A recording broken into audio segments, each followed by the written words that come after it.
Okay, so today we're going to be talking with some alumni of the program. This is for Apologetics 5310 for Apologetic Research and Writing. And I'm Dr. Mary Beth Baggett, the chair of the Department of Apologetics and professor of English and Cultural Apologetics. And I've been kind of pulling together the class. And I thought something that would be beneficial for people going through the program, especially since this is such an early class, is to hear from people who have been through it. So veterans of the program, and the people that I selected, as you'll hear, are ones that have really done so much with what they were offered in HBU. They've really taken it further. And that's, what you're going to be doing. That's what we want from you, is to not just follow in the pathway that's gone before you, but to kind of use the experience that you are given to take in that education and then see what God has for you. And I think that this is just, I think it's going to be such an inspirational discussion. I'm really excited about it. And so what I want to do now is maybe get our participants to introduce themselves, basically just a little brief introduction. If you could share your name, any kind of current affiliations that you have, your work, if you've done further education, whatever you'd like to share that you think is relevant to students who are in this research and writing class. Zach, we can start with you. Sure. So yeah, my name's Zach Schmall. I graduated from HBU way back in 2016. After HBU, I did my PhD at Faulkner University. Right now, I'm the managing editor of an unexpected journal, and I'll be teaching some classes at HBU in the Apologetics program. So yeah, that's about what I've been doing since I finished. Very exciting. Annie? I'm Annie Nardoni. I'm a teacher, homeschool mom since 1995. And after I graduated from HBU, I'm an author. So I also write and edit for Unexpected Journal and for an online magazine called Cultivating Magazine, and a member of the Cultivating Project. And we're a group of artists, musicians, writers who bring truth and beauty through apologetics means to the greater world. And I write also for 2 book projects that are being published this fall. Awesome. Wonderful. Thank you so much. Rebecca. Yes, so I'm Rebecca Valerius, and I graduated in spring of 2019. And what I have done with my degree, I was part of the team that wrote the book, the first book by Mama Bear Apologetics. I was on that ministry team. So I have several chapters that I co-authored in that book. And also through HBU, I've been given the opportunity to write journal articles. I've written several for Christian Research Journal and several online publications. Right now I'm homeschooling and taking care of elderly parents. So my writing is just sort of on the side, and life is sort of taken hold, but certainly a lot of what I learned in the program has helped me in those various projects. So thank you so much. I appreciate it. And again, I'm just so excited. I'm excited to hear from you. So I know that it's going to be beneficial for the students in this class. Because this is apologetics and it's not really the traditional kind of discipline that you think of with English or history or philosophy, where it sort of has a specific content. I know that our students in this program come from a wide variety of backgrounds. So I wanted to hear from you, and for our students to hear from you about where you were before you started HBU's apologetics program. What was your educational background? We're going to talk about what your goals were. So if you can kind of stick this with this one just to sort of your preparation for the program, that would be great. Zach. Sure. So yeah, I have a very non-traditional background. In my undergrad, which I finished about a year before I started at HBU, I double majored in accounting and statistics. And yeah, I went to work for an insurance company, thought I would get my MBA, but well, then we'll talk about my goals later. But that's my Very background. good. Very good. Hey, maybe a related question, and this is one I'm going to spring on you. I hope that's okay. But given your educational background, what was sort of the big, I don't know, learning curve maybe that you had from, say, a business background to the apologetics program? One thing for me was I mean, in a lot of my business classes, you're writing like briefs, and the point is to make it as short as possible, condense this into one page. Not that we don't do that in apologetics, but it had been a while since I'd written some long papers. Good, good, awesome. But you did it, and that's so awesome. I just love that, you know, for like stretching yourself. I love that. I love that. Annie, and again, I know I sprung that question on you about what the learning curve was. If you want to add that, I'd love to hear, but again, I know I sprung it on you. Oh, no, it's okay. I mean, I had the same learning curve issues as Zach.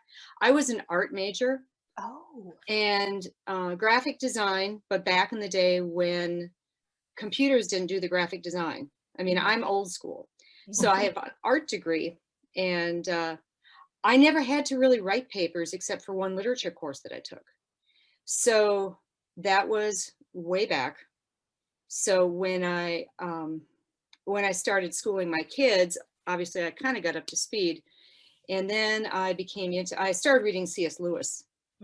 And as I'm working through the books, I heard of the C.S. Lewis Institute, which we have a local group down here. And I became a 2-year fellow. okay. And part of the process of becoming a fellow is that your final, and you have to write a paper every month. Part of the process of that is saying, what do I want to do with my fellows training? And I told the president that I loved the theology, I loved application, but what I love most of all is apologetics, explaining to someone why I believe what I believe. And I wanted to be better at that. That's So awesome. I heard about HBU's apologetics program, and so I applied for the cultural apologetics program and took off with that. Awesome. So it sounds like a difference between one difference, obviously the business art is a big difference, but another difference was that there was a kind of a gap between your undergrad and your pursuit of the master's. Oh yes, an enormous gap. So I think that's kind of common for some of the students, but that's really great to hear. Yeah, that you were pursuing it, and even your experience homeschooling sounds like it was a good preparation. Yeah, it was, because we read a wide variety of books and classic literature, which I love, and a lot of C.S. Lewis. C.S. Lewis has been a common thread through my life for decades, and I finally really sunk my teeth into a lot of his texts. And when I heard about the cultural apologetics program and the different classes that are offered, it was like I always call it the best book club I have ever been affiliated with, because it was the best books that I possibly could read over the span of it took me 3 years. So Good. Yep. Awesome. Fantastic. I love this. Rebecca. And again, I know I sprung that last question on you about the learning curve, but if you want to add that, that'd be great. Oh, I love that question. That's really helpful. Yeah, so my background is in biochemistry. So I have a bachelor's in biochemistry. And then when I graduated with that, I wanted to take some time off. And so I went into the field and worked. I live in Dallas, so I worked at UT Southwestern in the field of X-ray crystallography, protein structure. So my big learning curve was the writing as well, because the only writing we did was science writing, which is extremely different. And, you know, I went from sort of Excel spreadsheets to kind of like Zach, but using them for different reasons, and you know, programs with, you know, differential equations and stuff to, you know, work Microsoft Word. So wow, it was a learning curve for me as well. That's awesome. Well, one thing that I am learning more about, I'm relatively new to apologetics, probably about 3 or 4 years, very much by way of my husband, who, you know, the work in the moral argument has been his, you know, pursuit ever since he started his undergrad, actually, in certain ways, and it really built. But I have found, and he's really encouraged me to think about it this way too, that those backgrounds, they actually give you insight into apologetics in ways that you may not have even expected. And that's, I love that Unexpected Journal, that title. Yeah, just sort of that that you are positioned because of your own study in business or art or science. I mean, that you are positioned to see things in certain ways and to speak to different audiences. Yeah, love it. So maybe we can move on then to what were your goals when you started the program, and some of the related questions that I have, and I can just sort of just open it up. I know I've sort of been directing, one person at a time, but I'll just open it up.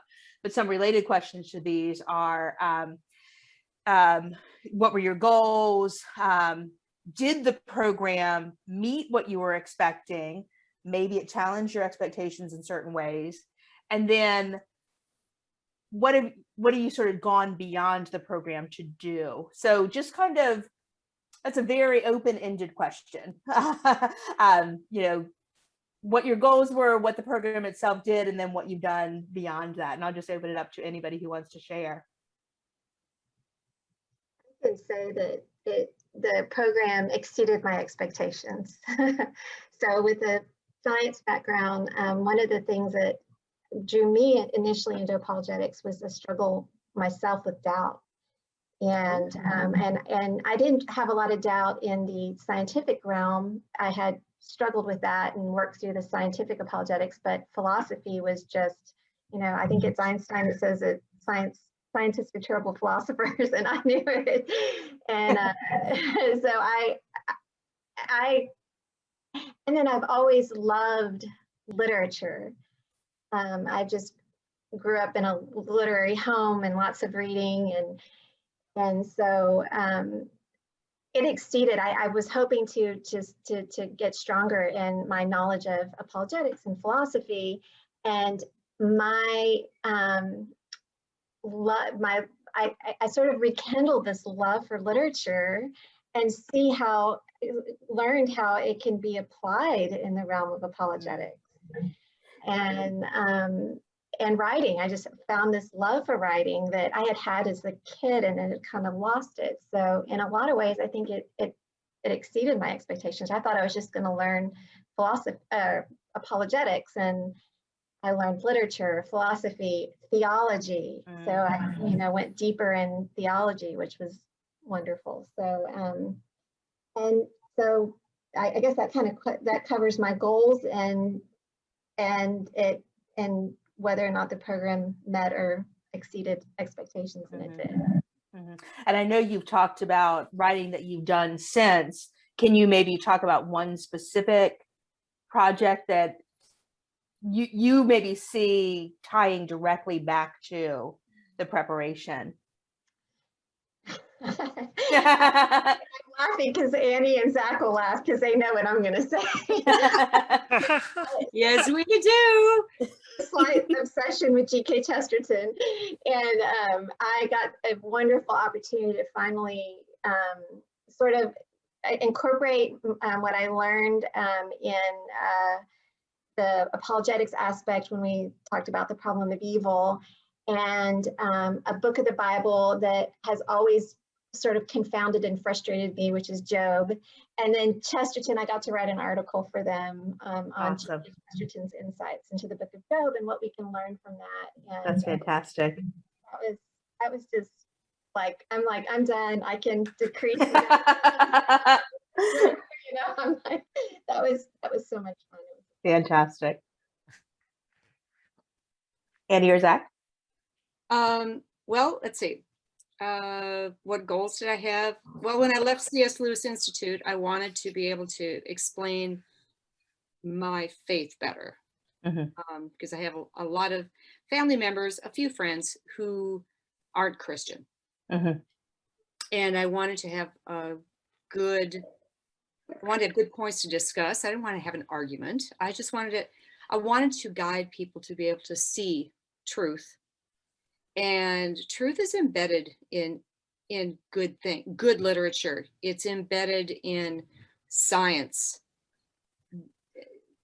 Apologetics and science, theology and science go together. And that was a wonderful discovery. That was a goal above what my goals were, is to see the tying together of theology and science. But reading through texts from ancient on through was so eye-opening, and how it's so beautifully written. And I shared a lot of the texts that we read with some of my high school courses that I've been teaching at co-op. And they have just fell in love with so much of what we wrote and we read. And so I guess my goal at first was to use the information that I learned in my own teaching and in my own conversation. I discovered how much I love to write. I'm kind of like Rebecca. I grew up loving to write, and then I kind of pushed it off to the side and got kind of misdirected in my college years, which I still loved art, but I loved writing more. So, and the helpful thing was doing the research and writing course. I needed to know where to put a comma, because for years I've just been writing. So what HBU did is they really give you a foundation. If you cannot write properly, you can't express yourself properly. And all the way through all the years that we were there, all of us, we learned how to write well and do good work. And that's the important thing, I think. Above it, that's the foundation. If you can't express yourself well and have a good base of knowledge, everything else kind of falls apart. So that's HBU really trained us all on how to express ourselves in research, not take anything for granted, do the deep dig into the texts and history.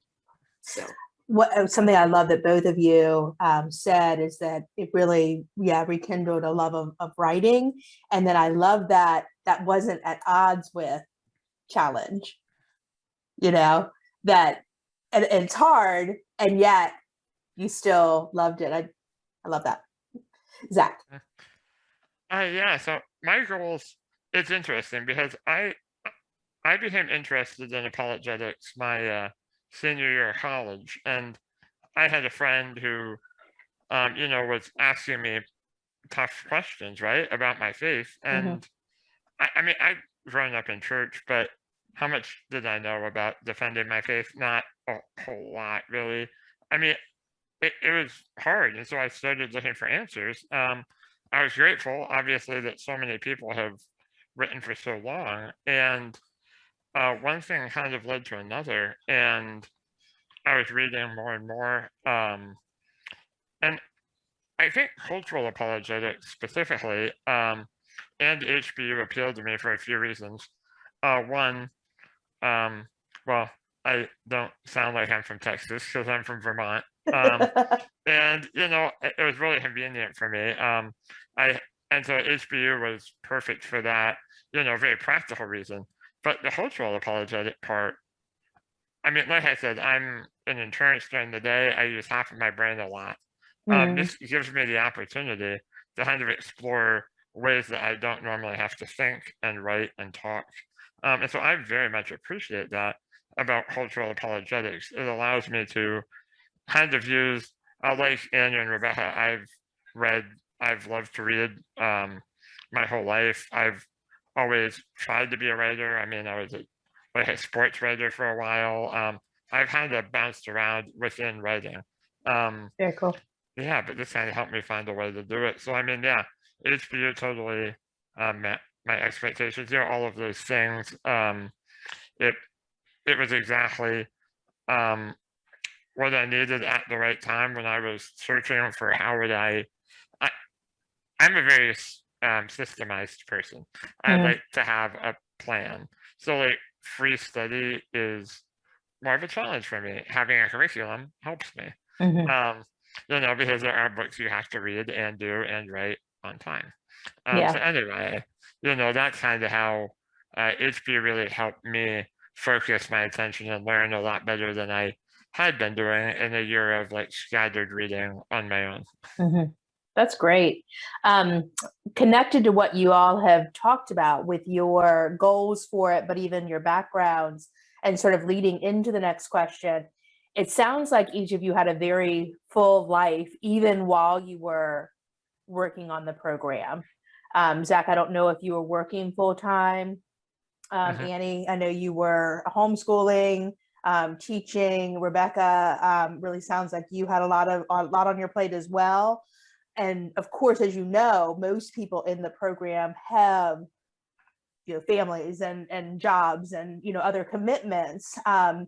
If you want to add anything with regards to that, that would be great. But my general question is just tips for success, specifically related to this class, but I think more generally related to the program. What kinds of tips for success do you have for them? And maybe if you wanted to throw in something specifically about balancing work and school, that'd be, or life in school, that would be great. Anybody who wants to share? I think building a schedule and sticking with it. I was homeschooling my kids and I taught 2 days a week at our co-op. So I would get home, make dinner. It was a little crazy. My kids are in high school. But I set the time and I resigned myself to not getting a lot of sleep for 3 years.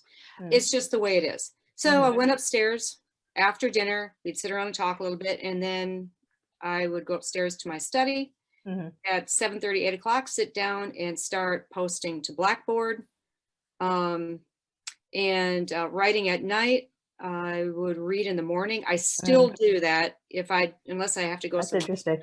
I get up every morning at 6 and I read till 9. And that is a habit that I built. And the other thing that I think is key is leaving Sunday as a Sabbath. I never did homework on Sunday. I don't care how much I had to do. I didn't do it.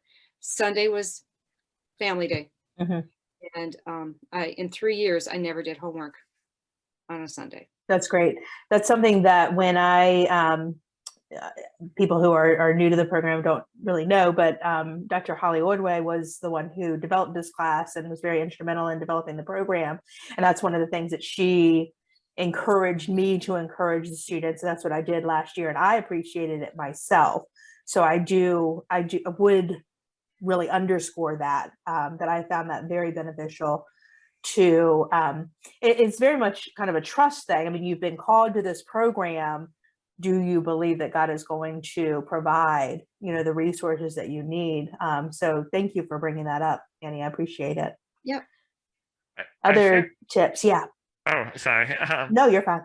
I think you said the word trust, and I think that's critical because this, is probably one of the earlier classes most students will take in the program. I know it was for me, it was in my first semester. And I think the key thing to remember is to trust the faculty and to trust your classmates, because some of the issues we wrestle with, you might think about a certain way and then realize, oh man, I was way off. Sometimes I would read a book and I would think I understood it, and then I would realize that my understanding was like a little off, let's say. But I never felt threatened by that. I appreciated the help of my fellow classmates and faculty, and I trusted that I could take a chance and say what I thought, and if I was wrong, I wasn't going to be laughed out of the room, or I wasn't going to be put down. So I think that's one huge tip for success is be willing to trust your classmates and trust the faculty, because That's great. we all want to support each other. I mean, that was it's nice. It's such a an intimate program still that you know people, you build relationships with people, and you can trust each other. I love it. Well, thank you all so much for participating. I'm probably going to wrap it up here, but I'll have one final question for you. But I really just want to, again, express how much appreciation I have for you. And I know this is going to be so valuable for the students in the class. So thank you for your time and your wisdom and just your help. Thank you. The final question is basically just what would be the final word that you would want to leave with these students as they are pursuing their degrees? What would be your final kind of piece of advice or your word to them? It's hard to narrow down. Zach, you go. No pressure. Throw Zach into the. Oh man. I mean, I guess the best advice I would have for anyone is just, I mean, enjoy this time. It's a whole lot of fun if you let it be a whole lot of fun. Because like we've emphasized over and over, how often do you get to be with so many people who have very similar interests to you that aren't necessarily common in maybe many churches or many other places where you are. So honestly, embrace it for all it's worth and enjoy the company. It's kind of your launch pad then to do it yourself, once you've, graduated and moved on. Love it. I would say there's going to be days that you are worn out, like at about year 2, and you think, why on earth am I doing this? But you are doing it for a reason. It's such a special program with such amazing people. And I believe that God calls every one of us to this program. And nothing wonderful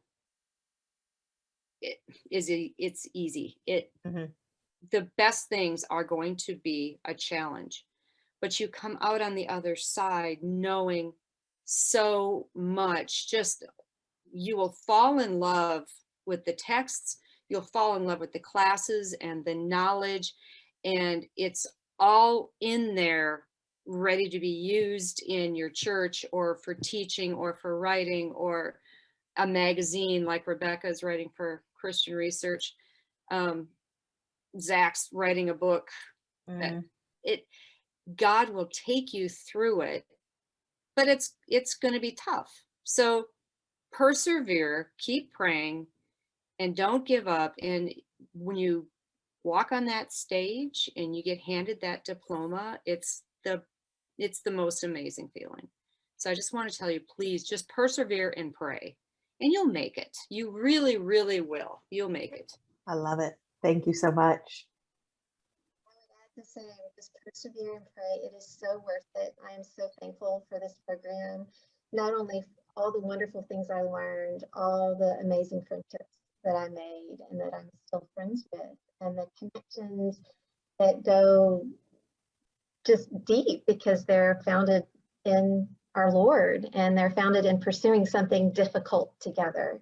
I think that's another aspect. It's not just doing something together, it's something really difficult. And but it's so worth it. So I join Zach and Annie and say, just hang in there, you can do it. Well, thank you all so much. I'm just overwhelmed. This has been a great time together, and I just appreciate so much your time. And so I'm going to go ahead and close it out and just leave this with the students. Thank you so much. All right. Thank you. Thank you. Thank you.